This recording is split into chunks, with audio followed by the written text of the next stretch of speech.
Baik, shalom dan selamat pagi buat Ibu dan teman-teman. Sebelumnya terima kasih atas kesempatan yang diberikan kepada kelompok kami, kelompok 5, untuk mempresentasikan hasil kerja kelompok kami mengenai analisis aktivitas operasi. Adapun anggota kelompok kami, yang pertama itu ada Abigail Fiskarerung, yang kedua ada Aun Palebangan, yang ketiga ada saya sendiri, Felia Dianti Saruran, yang keempat ada Omega Afriela, dan yang terakhir ada Yasinta Situru. Langsung saja kita masuk ke dalam pembahasan materi. Nah, yang pertama itu ada pengukuran laba, di mana dalam pengukuran laba ini ada konsep laba. Namun sebelum itu, teman-teman harus tahu kalau laba itu adalah keuntungan yang diperoleh oleh sebuah perusahaan. Nah, pada konsep laba ini ada yang namanya laba ekonomi atau economic income, mengukur perubahan kekayaan bersih pemegang saham selama satu periode. Jadi pada economic income ini biasanya dilakukan pelaporan setiap tahunnya. Jadi itu ada pada laba ekonomi. Nah, selanjutnya ada laba permanen atau permanent income. Di sini estimasi laba rata-rata stabil yang diharapkan akan diperoleh dari bisnis selama umur hidupnya dengan kombinasi bisnis saat ini. Nah, selanjutnya kita akan membahas pengukuran laba akuntansi. Nah, pada pengukuran laba akuntansi ini ada pendapatan dan keuntungan, ada beban dan kerugian. Selanjutnya, nah, yang pertama kita akan membahas beban dan kerugian. Jadi, beban itu merupakan arus keluar yang terjadi atau arus keluar prospektif atau alokasi arus kas keluar masa lalu yang timbul dari aktivitas bisnis perusahaan yang masih berlangsung. Sementara untuk kerugian itu merupakan penurunan aset neto perusahaan yang timbul dari operasi yang tidak diduga dan mendadak di suatu perusahaan. Dan selanjutnya, nah, selanjutnya itu ada pendapatan dan keuntungan. Nah, pada pendapatan ini atau revenue merupakan arus kas masuk atau penjualan tunai yang diperoleh atau arus kas masuk prospektif atau penjualan kredit yang diperoleh, yang timbul dari aktivitas bisnis perusahaan yang sedang berlangsung. Nah, untuk perhitungan sendiri itu merupakan arus kas yang diperoleh atau arus kas masuk prospektif yang timbul dari transaksi dan kejadian yang tidak terkait dengan aktivitas bisnis perusahaan yang masih berlangsung. Selanjutnya, nah, pada slide ini kita akan membahas klasifikasi laba, di mana yang pertama itu ada laba berulang dan laba tidak berulang. Yang kedua ada laba operasi dan laba non-operasi. Nah, saya akan jelaskan satu persatu. Yang pertama itu laba berulang dan tidak berulang. Jadi pada laba berulang dan tidak berulang ini ada laba berulang dan tidak perlu didefinisikan dalam menentukan komponen laba permanen dan sementara. Nah, untuk laporan laba rugi biasanya menyajikan 3 alternatif. Nah, yang pertama itu ada laba neto, penghasilan komprehensif, dan laba operasi yang dilanjutkan. Mungkin teman-teman tanya, apa itu laba neto dan sebagainya? Nah, laba neto itu bukan laporan akhir karena belum memasukkan keuntungan dan kerugian pemilik yang belum direalisasi atau penghasilan komprehensif. Jadi itu yang terjadi pada laba neto. Nah, selanjutnya yang terjadi pada penghasilan komprehensif, namun sebelumnya pada penghasilan komprehensif ini merupakan yang belum dimasukkan ke dalam laba neto. Jadi, pada penghasilan komprehensif mencerminkan hampir semua perubahan ekuitas selain yang berasal dari aktivitas pemilik seperti dividen dan penerbitan saham. Nah, selanjutnya ada laba dari operasi dilanjutkan, yaitu pengukuran yang tidak masuk, yang belum memasukkan pos tidak berulang seperti pos luar biasa dan dampak dari operasi yang dihentikan dari laba neto. Nah, selanjutnya saya akan membahas laba operasi dan non-operasi. Laba operasi merupakan pengukuran laba suatu perusahaan yang berasal dari aktivitas operasi normalnya atau tidak termasuk semua pos tidak berulang atau yang tidak berkaitan dengan aktivitas bisnis perusahaan. Nah, sementara untuk laba non-operasi secara kolektif mengacu kepada semua komponen laba yang tidak dimasukkan dalam laba operasi.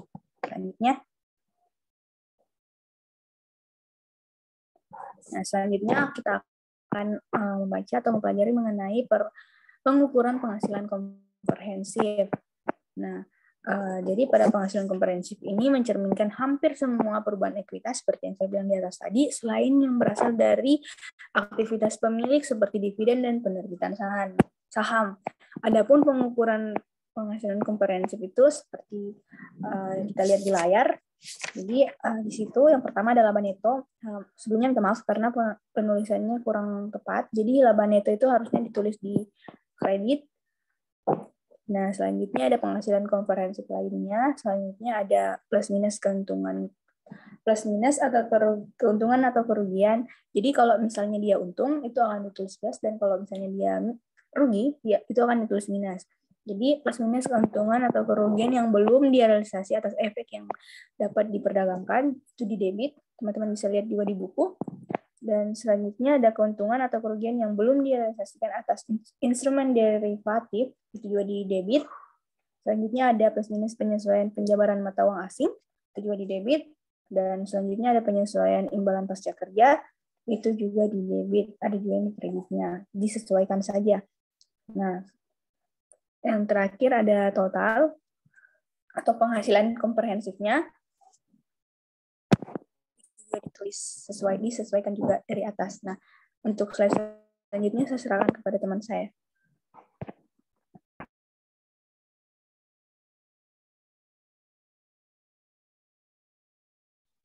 Iya, yang selanjutnya yaitu pos tidak berulang. Nah, bagian ini menjelaskan beberapa pos yang tidak berulang, termasuk pos luar biasa, segmen dihentikan, perubahan akuntansi, beban restrukturisasi, dan pos khusus disertai dengan analisis dan interpretasinya.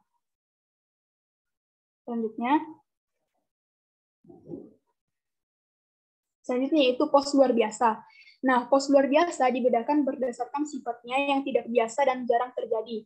Nah, sebagian besar pos luar biasa berupa keuntungan dan kerugian dari utang pensiun dini. Nah, pos luar biasa diklasifikasikan secara terpisah dalam laporan laba rugi. Nah, di sini saya akan menjelaskan secara konkret apa dan seperti apa itu pos luar biasa.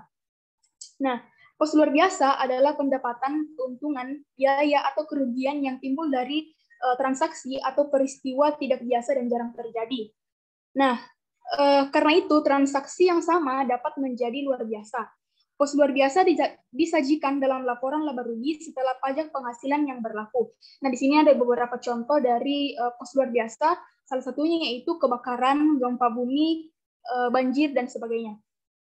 Selanjutnya, akuntansi pos luar biasa. Agar dapat memenuhi syarat sebagai pos luar biasa, suatu pos harus memiliki dua sifat, yaitu tidak biasa dan jarang terjadi. Nah, di sini saya akan menjelaskan apa itu sifat yang tidak biasa. Nah, sifat yang tidak biasa yaitu transaksi atau peristiwa yang memiliki ketidaknormalan yang tinggi dan tidak mempunyai hubungan dengan kegiatan normal dengan perusahaan. Sedangkan tidak sering terjadi yaitu transaksi yang bersangkutan tidak sering terjadi dalam kegiatan normal perusahaan. Nah, pos luar biasa dilaporkan setelah dikurangi pajak sebagai pos yang terpisah dalam laporan laba rugi setelah laba dari operasi dilanjutkan. Selanjutnya, analisis pos luar biasa. Pos luar biasa memiliki sifat tidak berulang. Oleh karena itu, seorang analis tidak memasukkan pos luar biasa ketika menghitung laba berulang. Pos luar biasa juga tidak dimasukkan pada laba ketika membandingkan laporan antara beberapa waktu atau antar perusahaan. Nah, pos luar biasa seringkali bersifat operasi, namun pos tersebut berbeda dengan pendapatan atau beban operasi normal karena penggunaannya yang tidak berulang. Selanjutnya, operasi dihentikan. Nah, operasi dihentikan secara terpisah dilaporkan pada laporan laba rugi dan laporan posisi keuangan. Nah, di sini operasi dihentikan maksudnya yaitu entitas pelapor yang telah dijual atau dilepaskan ataupun juga ditutup secara permanen dalam suatu periode. Selanjutnya, akuntansi operasi dihentikan. Operasi dan arus kas dari komponen bisnis yang diinvestasi harus dapat dibedakan dengan jelas dari entitas lain. Semua pos pada laporan laba rugi yang digunakan untuk menentukan laba dari operasi dilanjutkan yang disajikan kembali setelah mengeluarkan dampak operasi dihentikan. Slide selanjutnya saya serahkan kepada rekan saya, Adi. Ya, kita masuk pada analisis operasi dihentikan. Nah, analisis adalah futurisasi dari derivatif seperti disebutkan itu. Untuk tujuan analisis, semua dampak operasi harus dihilangkan dari laba tahun berjalan yang lalu. Kemudian ada operasi dihentikan. Nah, pos luar biasa memiliki sifat tidak berulang. Oleh karena itu, seorang analisis tidak memasukkan pos luar biasa ketika menghitung laba berulang. Nah, pos luar biasa juga tidak dimasukkan kepada laba ketika membandingkan laporan antara beberapa waktu atur antar perusahaan. Nah, pos luar biasa seringkali bersifat operasi, namun pos tersebut berbeda dengan pendapatan atau dengan operasi normal karena penggunaannya tidak berulang. Nah, kali ini kita akan membahas perubahan akuntansi. Nah, perusahaan dapat mengubah metode akuntansi dan asumsi yang mendasari laporan keuangan karena alasan tertentu. Kadang-kadang metode diubah karena adanya standar akuntansi baru. Nah, metode akuntansi atau asumsi diubah untuk mencerminkan perubahan aktivitas atau kondisi bisnis yang lebih baik. Selain para manajer, kadang-kadang mengubah metode akuntansi dan asumsi untuk mempercantik laporan keuangan, khususnya untuk manajemen laba. Kemudian kita akan membahas pelaporan keuangan akuntansi. Nah, perubahan prinsip akuntansi terjadi ketika suatu perusahaan berpindah dari suatu prinsip akuntansi yang berterima umum ke prinsip akuntansi yang berterima umum lainnya. Kemudian kita masuk pada analisis perubahan akuntansi. Nah, perubahan akuntansi adalah bersifat kosmetik, tidak menghasilkan konsekuensi arus kas. Kemudian ada penurunan nilai aset. Nah, penurunan nilai aset ini terjadi karena berbagai alasan, antara lain yang pertama itu nilai pasar aset, penurunan permintaan pasar atas output dari aset, kemudian teknologi yang sudah ketinggalan zaman, serta perubahan strategi bisnis perusahaan. Nah, slide selanjutnya saya serahkan kepada teman kelompok saya, Omega.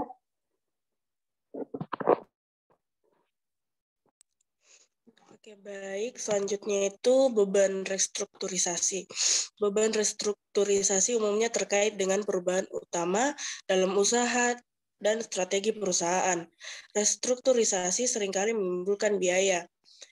Divestasi unit usaha seringkali menimbulkan kerugian, yaitu permintaan kompensasi karyawan yang diberhentikan, kerugian yang berasal dari penghapusan nilai aktiva dan persediaan, penghentian awal sewa yang mahal, serta investasi dan perbaikan baru yang perlu dibayar. Selanjutnya, analisis pos khusus. Kurangnya panduan dalam menganalisis pos khusus menciptakan kesempatan manajemen laba. Tantangan lain adalah untuk memahami dasar ekonomi suatu pos khusus, terutama beban restrukturisasi. Pentingnya pos khusus timbul karena frekuensi dan dampaknya terhadap laba neto periode lalu, saat ini, dan masa depan. Selanjutnya, pengakuan pendapatan. Dari perspektif analisis, pengakuan pendapatan akrual yang tidak layak dapat menyebabkan dua hal yang tidak diinginkan, yaitu yang pertama, jika perusahaan mengakui pendapatan sebelumnya atau terlambat, maka pendapatan akan diakui pada periode yang salah. Yang kedua, jika perusahaan mengakui pendapatan sebelumnya adanya kepastian realisasi yang layak, maka pendapatan dapat diakui pada satu periode dan kemudian dibatalkan atau dibalik pada periode lain. Maka laba periode pertama dinyatakan terlalu tinggi dan periode berikutnya terlalu rendah. Selanjutnya, ketidakpastian penagihan pendapatan. Perusahaan menyisihkan suatu cadangan untuk piutang tak tertagih untuk mencerminkan ketidakpastian penagihan piutang dari kredit. Jika tidak terdapat keyakinan yang wajar mengenai ketertagihan piutang, praktik memberikan prosedur umum untuk menangguhkan pengakuan pendapatan hingga kas tertagih. Selanjutnya, pengakuan pendapatan jika terdapat hak untuk mengembalikan. Jika pembeli memiliki hak pengembalian, pendapatan, dan biaya penjualan diakui tetapi dikurangi untuk mencerminkan taksiran pengembalian dan beban terkait. Jika tidak dipenuhi, pengakuan pendapatan ditangguhkan. Selanjutnya saya serahkan kepada Yosinta. Baik, selanjutnya pendapatan waralaba atau franchise. Pendapatan waralaba ini standar akuntansi untuk franchisor mewajibkan bahwa pendapatan komisi franchise dari penjualan franchise diakui hanya ketika seluruh jasa yang material dan kondisi yang terkait dengan penjualan sebagian besar telah dilakukan atau dipenuhi oleh franchisor. Selanjutnya, pengaturan pembayaran produk. Pengaturan pembayaran produk ini merupakan perjanjian yang melibatkan transfer atau perolehan persediaan oleh sponsor yang meskipun seringkali menyerupai penjualan pendapatan secara substansi yang merupakan perangkat pembayaran persediaan. Selanjutnya, pendapatan berdasarkan kontrak. Pendapatan berdasarkan kontrak berdasarkan metode akuntansi presentasi penyelesaian digunakan untuk kontrak jangka panjang. Penjualan dan laba kotor diakui saat pekerjaan dilakukan berdasarkan hubungan antara biaya akrual yang terjadi dengan taksiran biaya penyelesaian total. Penjualan dan laba kotor disesuaikan secara prospektif berdasarkan revisi estimasi biaya kontrak total dan nilai kontrak. Taksiran kerugian dicatat saat dapat diidentifikasi. Klaim kepada pelanggan diakui sebagai pendapatan saat klaim dibayar. Jumlah piutang yang masih belum dibayar setelah 1 tahun tidak signifikan. Selanjutnya, pendapatan yang belum diterima. Dalam kontrak kinerja jangka panjang seperti kontrak garansi produk dan kontrak perawatan perangkat lunak, pendapatan biasanya ditagihkan di muka. Selanjutnya, implikasi analisis pengakuan pendapatan. Pengakuan pendapatan ini merupakan titik kritis penentuan laba. Maka harus ada metode yang memastikan bahwa metode tersebut mencerminkan realita ekonomi secara layak. Selanjutnya, sekian dan terima kasih.